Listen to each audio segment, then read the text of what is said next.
Salut! Aujourd'hui on va rempoter, voilà ça, les petites groseilles.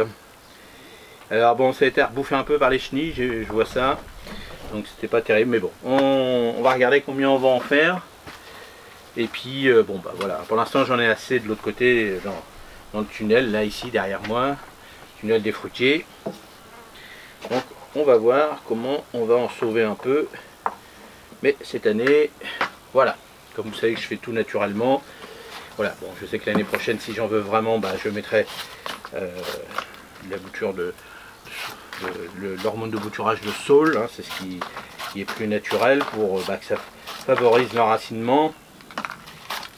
Et je chaufferai aussi les papates pour qu'ils puissent se développer rapidement et pas végéter. Mais bon, on verra, on va voir la quantité qu'on va vendre cette année. Et puis, vous voyez, moi j'en fais généralement tous les 2 ans, pour en avoir toujours un petit peu d'avance. On verra en fin de saison, c'est-à-dire fin septembre, combien j'aurais vendu de groseilles, de cassis, de tout ça. Bon, ce qui m'embête, c'est que j'ai pas réussi mes vignes, parce que je voulais commencer un petit peu à proposer de la vigne. Mais bon, voilà, ça n'a pas poussé, donc tant pis. Donc voilà les petites boutures. Alors en plus là, il y en a 2, mais on va les laisser, parce que comme ça a eu du mal. Regardez, là il y en a une autre. Voilà, ça fait des petites racines. Bon, c'est pas joli, hein, mais on voit bien que le feuillage commence un petit peu à jaunir et tout. Là, j'ai mis mon engrais Osmocote dedans, toujours avec un très bon terreau.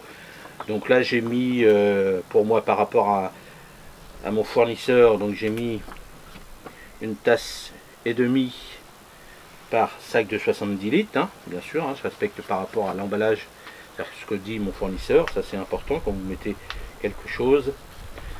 Hein, surtout un engrais, surtout si vous traitez de quoi que ce soit naturel ou pas naturel, bien respecter les doses, ça c'est hyper important. Bon, je pense qu'on va réussir à en faire une quarantaine à peu près. Bon, c'est déjà pas mal, hein. Vous allez voir, hein, une fois qu'ils vont être rempotés comme ça, là normalement il n'y a plus de bébêtes qui vont venir les embêter.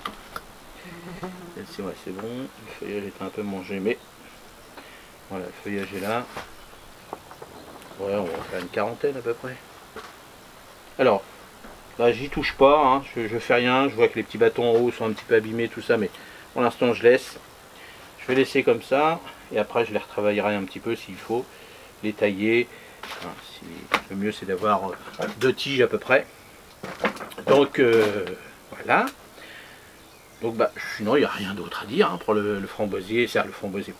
Le groseillier, donc là je vais le remettre ici à côté des autres.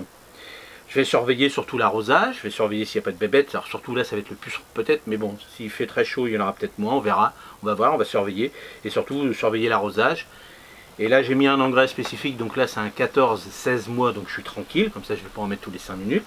Le terreau est bon, allez je vais laisser ça à peu près, là on est au mois de juin, jusqu'à juillet, un bon mois et demi, allez on va dire.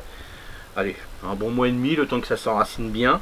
Et puis après, hop, je vais les remettre en... Là, c'est des petits godets de 250 ml. Je vais les remettre dans 1,5 litre à peu près. Après, d'ici un mois et demi à peu près. Et puis, bon, ils seront prêts pour aller le printemps de l'année prochaine. Ils vont déjà être pas mal. Mais bon, moi, je ne les vendrai pas l'année prochaine. Hein, parce que je veux que ce soit bien ramifié. Donc, je les vendrai allez, à partir du... Allez, au mois de septembre, je commencerai, voir en fonction s'ils ont bien poussé, bien sûr, qu'ils soient bien ramifiés, au moins un minimum de tiges, 2 branches, un minimum. Et puis, si j'ai pas vendu les autres, ils seront vendus en 2026, ils seront encore plus beaux pour mes clients. Donc voilà ces beaux petits pieds qu'on a réussi, qu'on a sauvés par rapport à pas de framboisier, pas de cassis. Alors les myrtilles, j'avais fait un test. Et puis donc on va voir, j'avais quelqu'un qui m'avait dit, lui il réussissait en marcotage tout ça, donc qui continue parce qu'il m'a pas répondu pour me dire comment il faisait, ça c'est important aussi parce que myrtillier, je connaissais pas trop le myrtillier parce que chez nous voilà, c'est un peu délicat le myrtillier, hein, surtout ça se cultive dans les montagnes tout ça, eux ils connaissent bien, donc s'il écoute cette petite vidéo, qu'il me réponde, qu'il me dise s'il a des astuces, comment bien marcoter le myrtillier, des astuces. Il m'avait dit qu'il mettait ça avec de l'hormone de bouturage, tout ça, donc pourquoi pas. Donc on verra ça l'année prochaine. Allez, j'espère que cette petite vidéo dans la peau d'un producteur vous a encore plu. Et puis moi je vais finir, voilà, ça va me faire une trentaine, à peine 30-40 à peu près, hein, vu le nez comme ça. Puis ce sera déjà bien réussi, déjà, bon comme ça, on n'a pas le choix. Allez, merci, à la prochaine vidéo.